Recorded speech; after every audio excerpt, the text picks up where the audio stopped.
Se abre la audiencia en vista pública en el expediente 4397-2015, formado por apelación de sentencia en amparo, en la acción promovida por Eric Estuardo Muñoz Rosales contra el Juzgado de Primera Instancia Penal de Delitos de Femicidio y otras formas de violencia contra la mujer del Departamento de Quetzaltenango. El secretario general dará lectura a la parte conducente de las consideraciones, a la parte resolutiva del fallo apelado y efectuará las advertencias reglamentarias de la presente audiencia. De acuerdo con los términos que expresó el ahora amparista, precisó como acto reclamado la resolución judicial dictada en forma oral dentro de la audiencia celebrada el 15 de julio del año 2015, dentro del proceso penal número 9013-2015-0042, MP 113-2013-12706, que se tramita en el Juzgado de Primera Instancia Penal de Delitos de Femicidio y otras formas de violencia contra la mujer del Departamento de Quetzaltenango, por medio de la cual se acogió el requerimiento fiscal consistente en formulación de acusación y solicitud de apertura a juicio en su contra por el delito de violencia contra la mujer en su manifestación física, en plena violación a sus derechos constitucionales que él cita, modificándose el memorial inicial por parte del amparista mediante resolución de fecha 3 de agosto de 2015 emitida por esa sala, en cuanto a que la fecha correcta del acto reclamado es 14 de julio de 2015 y no inicialmente como lo consignó. La Sala Quinta de la Corte de Apelaciones del Ramo Penal Narcoactividad y Delitos contra el Ambiente, constituida en Tribunal de Amparo, en su sentencia de primer grado fechada el 3 de septiembre de 2015, consideró: esta sala no encuentra que de la decisión asumida por la juez Acuo exista violación a los derechos que el postulante señala, toda vez que la resolución de apertura a juicio se encuentra fundamentada, contemplando la misma los motivos de hecho y de derecho que la respaldan, sin existir agravio que deba ser reparado por esta vía, no pudiendo utilizarse el amparo como una instancia revisora de la resolución emitida por la juez Acuo, ya que la decisión asumida se encuentra dentro del ámbito de su competencia, de donde no se logra establecer violación alguna, por lo que resulta improcedente el amparo interpuesto. Se condena en costas al postulante y se impone la multa correspondiente al abogado patrocinante. Con esos argumentos, el Tribunal de Primer Grado declaró: deniega el amparo solicitado por Eric Estuardo Muñoz Rosales en contra de la juez titular del Juzgado de Primera Instancia Penal de Delitos de Femicidio y otras formas de violencia contra la mujer del Departamento de Quetzaltenango. Se condena en costas al postulante por las razones consideradas.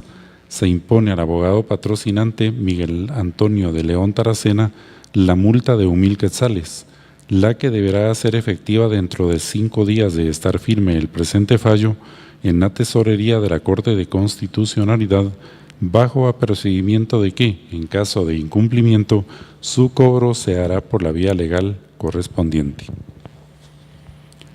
De conformidad con lo que establece el artículo 67 del Acuerdo 1-2013 de esta Corte, quien haga uso de la palabra en esta audiencia deberá dirigirse directamente al tribunal, expresar sus alegaciones en forma oral de conformidad con el objeto de la vista pública previsto en el artículo 61 del citado acuerdo y no dar lectura a ningún documento salvo que para ello cuente con una autorización previa de la señora Presidenta.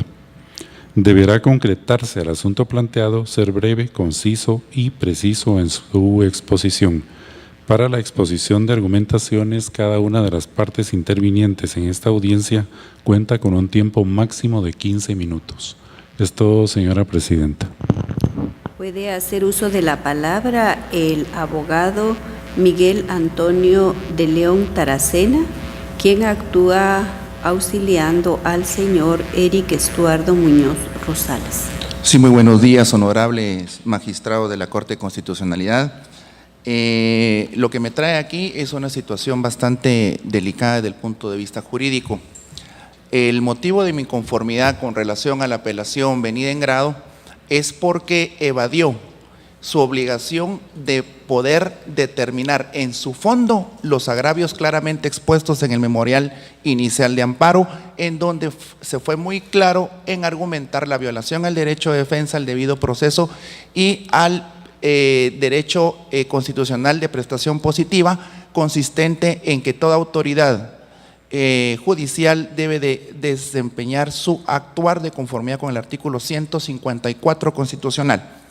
Los antecedentes, seré muy breve en comentarles que mediante audiencia oral celebrada el 25 de mayo del año en curso, se solicitó por parte del ente investigador apertura a juicio en contra de mi cliente por violencia física, violencia contra la mujer en su manifestación física. Sin embargo, este requerimiento de apertura a juicio fue renunciado en plena audiencia oral por parte del propio Ministerio Público, argumentando que debía de incorporarse ciertos medios de convicción. Mencionan 4 medios de convicción, 2 declaraciones testimoniales, un reconocimiento judicial y el abordaje psicológico de la agraviada. Esto en virtud de que la defensa fue muy clara en hacer su planteamiento defensivo en que la violencia supuestamente física ocasionada a la agraviada era una falsa apreciación debido a los terribles problemas emocionales y al uso de medicamentos psiquiátricos que utiliza la agraviada en relación a una depresión por estar pasando el divorcio de sus señores padres. La defensa lo dijo desde el primer momento. Con base a esta argumentación, el Ministerio Público rechaza el 25 de mayo, quita de la mesa de discusión en la apertura a juicio y solicita la clausura. El propio Ministerio Público solicita la clausura. Y dentro de los medios de convicción en aquel momento, hace ver la importancia de recabar el informe psicológico por parte de la agraviada para poder establecer los elementos volitivos y emocionales argumentados en el planteamiento defensivo. La autoridad recurrida, mediante auto de fecha 25 de mayo oralmente, ordena la clausura por los 4 medios de convicción. Es decir, la fase en que ella pudo haber determinado la idoneidad o la falta de idoneidad de los medios de convicción por los cuales el Ministerio Público estaba solicitando la clausura, era en esa audiencia, en la audiencia en donde se estaba retirando la apertura y se estaba solicitando la clausura provisional, y ordenó la clausura encontrándose dentro de esos medios el abordaje psicológico. El 25 de junio del año 25 de julio del año 2015, ahorita se me escapa, yo creo que, perdón, 25 de julio se le ordena al Ministerio Público hacer el planteamiento, la entrega del requerimiento nuevamente para poder entrar a conocer ya sea el sobreseimiento o el requerimiento conclusivo de la etapa preparatoria, y en audiencia de fecha 14 de julio del año 2015, el Ministerio Público pide la reanudación de la investigación y vuelve a pedir la apertura a juicio, no obstante que la defensa se pudo percatar de que no se había cumplido con el abordaje psicológico a la agraviada. En esa audiencia, la defensa técnica del sindicado se opone a que pueda prosperar el auto de apertura, a la solicitud de la formulación de acusación y apertura a juicio, en virtud de que el Ministerio Público había incumplido con la orden judicial de la jueza, por medio de la cual había solicitado la clausura provisional, puesto que no había incorporado el abordaje psicológico de la agraviada. En un acto que no deja de sorprender a la defensa, la autoridad recurrida estima esta representación, autodesobedeciendo su propia orden y advirtiendo de que no se había cumplido con el abordaje psicológico en la agraviada, aún así abre a juicio. Entonces nosotros fuimos muy claros en el escrito inicial, haciendo ver que se violaba el derecho de defensa. ¿Por qué? Por la falta de reglas claras. Señores magistrados, con todo el respeto, no va a haber defensa técnica que pueda soportar las modificaciones arbitrarias de las resoluciones. ¿Cuál es el objetivo de una resolución? Tener certeza jurídica, saber a qué se va a enfrentar la defensa, saber qué es lo que va a decidir el juez dentro de un proceso. Pero con esta falta de reglas claras, en donde se pueden modificar las resoluciones arbitrariamente, no hubo renovación, no hubo rectificación, no hubo una actividad procesal defectuosa que haya dicho, perdón, pero la autoridad recurrida estima que cometió error sustancial o error de forma al haber admitido también la clausura por este medio de prueba, y entonces la deja sin efecto. No hubo nada, la resolución causó total firmeza. Y hay resoluciones de la Corte Interamericana de Derechos Humanos, que ustedes conocen mejor que yo, que dice que cualquier resolución causa autoridad de cosa juzgada. Si no ha sido impugnada, si ha causado firmeza, por simple que sea la resolución, causa los mismos efectos de cosa juzgada. Entonces, la violación al derecho de defensa se da, ¿por qué?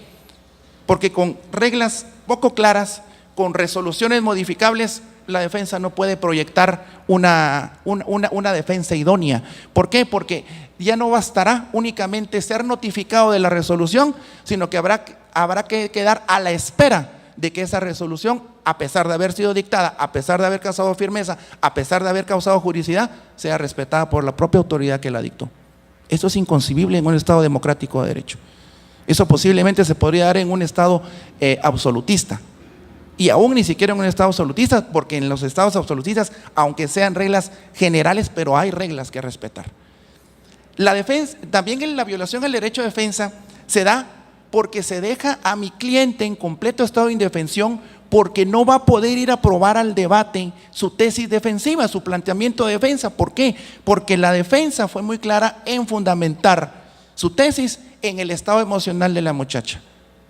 Por eso fue que se pidió el abordaje psicológico, y por eso fue que el Ministerio Público lo estimó prudente, y por eso fue que el propio Ministerio Público solicitó la clausura. No fue la defensa, fue el propio Ministerio Público. Entonces, estimamos que se viola también el artículo 8 de la Convención Americana sobre Derechos Humanos, que menciona que le da el derecho, un derecho autorrealizable, un derecho que ya no necesita de mayor pronunciamiento, de poder contar con los medios idóneos de la defensa. La defensa va atada de pies y manos, honorables magistrados, porque ese medio por el cual se decidió clausurar es el medio principal. Se viola el debido proceso. ¿Por qué se viola el debido proceso, honorables magistrados? Porque quien dice, la propia autoridad judicial diseñó el debido proceso a través de la resolución por medio de la cual había clausurado, decidió la clausura. Dijo, la investigación es insuficiente, y para hacerla suficiente necesito 4 medios de convicción. Solo se reúnen 3. Entonces se viola el debido proceso y se viola el artículo 3 del Código Procesal Penal por el principio de imperatividad, porque no es posible de que, habiéndose dado lo que se tenía que es las reglas que tenía que hacer el Ministerio Público, lo que tenía que ocurrir en el proceso, aún no ocurriendo, absolutamente no pase nada, o sea, que se dé por bien hecho. Entonces el debido proceso se viola porque no es capaz la autoridad judicial ni siquiera de respetar sus propias resoluciones judiciales. La defensa lo ve con mucha preocupación, porque eso equivale a llenar de oscuridad jurídica un proceso que tiene como meta completamente lo contrario, dar certeza jurídica. Y la certeza jurídica fue bien dada por la autoridad en cuanto al seguimiento del proceso que se tenía que seguir, en cuanto a la recolección de los 4 medios de convicción que había por los cuales decretó la clausura provisional, y el propio Ministerio Público renunció a la primera formulación de acusación y apertura a juicio. Se viola también el debido proceso, honorables magistrados, porque el artículo 9 del Código Procesal Penal, que es quien desarrolla el debido proceso penal de manera específica y no general como lo hace nuestra ley suprema, en su artículo 9 es muy claro, y yo no sé si ustedes me permiten leerlo, pero ustedes lo conocen, que dice que todas las autoridades están obligadas a acatar las resoluciones judiciales. Todas las autoridades, e inclusive utiliza la palabra inmediatamente. Díganme si no es violación, honorables magistrados, al debido proceso, que ni la propia autoridad judicial pueda ser capaz de poder respetar sus propias resoluciones judiciales. Por último, también se vedó el derecho a prestación positiva, consistente del mismo en que toda autoridad debe de ceñir su actuar de conformidad con la ley, en este caso en el artículo 154 de la Constitución Política de la República de Guatemala. ¿Por qué? Porque no hay ningún artículo en ningún ordenamiento vigente aquí en Guatemala que le faculte a un juez a poder irrespetar, inobservar sus propias resoluciones una vez causen firmeza. Si la resolución judicial, honorables magistrados, no fue atacada, no fue redarguida, no fue impugnada de ninguna manera, no hay más que respetarla. Aún vaya en beneficio del sindicado, que muchas veces no les gusta a los jueces beneficiar al sindicado, pero eso no fue culpa de mi patrocinado. Quien tenía que recabar los medios de investigación no era mi cliente, era el Ministerio Público. Entonces, la violación al artículo 154 se da, ¿por qué? Porque no se cumplió se inobservó con el artículo 9 del Código Procesal Penal, en cuanto a no respetar las propias resoluciones que han causado ya cosa juzgada. Se irrespeta también porque el artículo 203 constitucional es muy claro en decir que compete a los tribunales de justicia ordinarios decidir y cumplir y ejecutar con lo decidido, pero en este caso se buscó, se soslayó esa ejecución de lo que ya se había ordenado. No se cumplió con esa resolución por parte de la autoridad. Entonces, realmente estamos ante una situación que puede abrir puertas a situaciones jurídicas bastante peligrosas, porque posiblemente ahorita será un simple caso de un simple ciudadano, pero los jueces al no advertir, ¿verdad?, de que eso es incorrecto y es violatorio a la Constitución y a los derechos del ciudadano y respetar sus propias resoluciones judiciales, vamos a abrir las puertas para que puedan ir más allá. Ahorita se dejó de cumplir con un medio de prueba, después la clausura, y si ordenan 5, únicamente se cumplirán con 2 y será entonces suficiente, después no se cumplirá con nada. Abogado, por favor, los agravios de su planteamiento, sí, no de cuestiones hipotéticas, por favor. Muchas gracias. Entonces, en conclusión, vemos estas violaciones bien claras al derecho de defensa, al debido proceso y a la prestación positiva por no haberse ejecutado. En cuanto a la sentencia venida en grado, honorables magistrados, se da porque la sentencia incumplió con el artículo 42 de la Ley de Amparo, Exhibición Personal y de Constitucionalidad, porque no se hizo una interpretación correcta de los agravios. Únicamente se dice que lo que se busca es una tercera instancia, ni cosa más alejada de la realidad. Son agravios claros, son agravios concretos, y estimamos que el criterio de revisión o tercera instancia no aplica en el presente caso, toda vez de que en ningún momento estamos tratando de ver algún tipo de actuación de fondo de la juez, sino que es un irrespeto a una resolución que provoca consecuentemente violaciones constitucionales a los derechos de defensa, debido proceso y prestación positiva a mi cliente. Entonces, la petición en concreto, honorables magistrados, es que la sentencia venida en grado se revoque, consecuentemente se le otorgue la protección constitucional a mi patrocinado, con 2 efectos: restituyéndosele en los derechos conculcados con el acto reclamado, y en segundo lugar, dándole un mensaje a la ciudadanía de certeza y seguridad jurídica, que las resoluciones judiciales que se dicten dentro de un proceso tienen que ser inexorable e inevitablemente acatadas. Únicamente, muchas gracias. Puede hacer uso de la palabra el Ministerio Público por medio de la agente fiscal Ethel Judith Rodas Morales. Buenos días, honorables magistrados, personas presentes. En el presente caso, la Fiscalía de Asuntos Constitucionales comparte el criterio de la Sala Quinta de la Corte de Apelaciones Penal al haber denegado la presente acción de amparo, toda vez que se establece que lo que se pretende con la misma es que este honorable tribunal se constituya en una instancia revisora de cuestiones valorativas que corresponden exclusivamente a la jurisdicción ordinaria. En el presente caso se establece que el amparista reclama que en su momento el Ministerio Público solicitó la clausura del proceso y que al momento de celebrarse nuevamente audiencia intermedia no recabó todos los elementos de investigación. Igualmente el juez admitió la acusación que formuló el Ministerio Público. Cabe mencionar que el hecho que el Ministerio Público no haya podido recabar todos los elementos de convicción solicitados en la clausura no es óbice o no obliga al juzgador a que deba sobreseer el caso. También cabe recalcar que muchas veces el Ministerio Público no logra recabar todos los elementos de convicción, no por negligencia, sino porque específicamente en los casos de violencia contra la mujer se cuenta con el problema de que las agraviadas en determinado momento ya no quieren colaborar con la investigación, pero es de conocimiento que son delitos de acción pública que el Ministerio Público debe continuar el proceso con la investigación que cuenta, por lo que el juzgador, al momento de analizar en la nueva audiencia intermedia los elementos de investigación que tenía a su alcance, determinó que eran suficientes para admitir la acusación, porque en el presente caso se estaba procesando por el delito de violencia contra la mujer en su manifestación física, y contando en el expediente con un informe médico y declaraciones testimoniales y una sindicación precisa de la agraviada sobre la responsabilidad de la persona sindicada, se consideró que eran elementos suficientes para que deban ser conocidos en un debate.